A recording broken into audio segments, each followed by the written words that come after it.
I suddenly realized that if I pretended to be blind, I could get a lot of benefits. I could beg openly at the temple gate, and even live in a rental house provided for free by the government. Beyond that, I could even use this pretense to go to people's homes to play the piano, and peek into the private lives of many mistresses.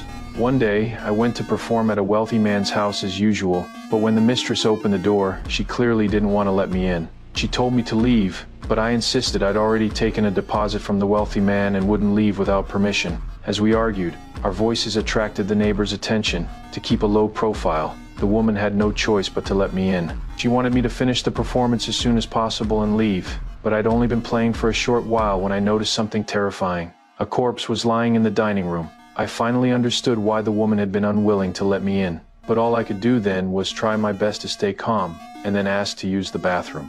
On my way past the dining room, to make my act as a blind man more convincing, I deliberately stepped into the red wine spilled on the floor. I thought I'd be able to calm down once I got to the bathroom, but to my shock, the killer was hiding there too. I was so scared I could barely breathe, but luckily, I acted calmly enough not to arouse the killer's suspicion. When I returned to the dining room, I finally saw clearly that the person lying on the floor was the wealthy man himself. Though I was terrified inside, I had to force myself to stay calm and keep playing the piano. By then, they were completely convinced I was blind, so they cleaned up the corpse right in front of me.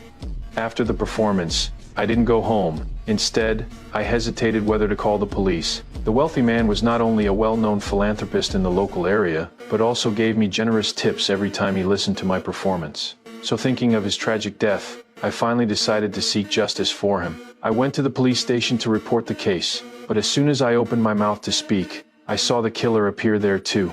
Looking at the police uniform on his body, I realized he was actually the police chief. किसका murder हुआ है? I was at a loss for words, and my heart instantly raced. I quickly changed my story, saying my cat at home had been killed. But the chief clearly didn't believe this excuse. He had already started suspecting that my blindness was just an act,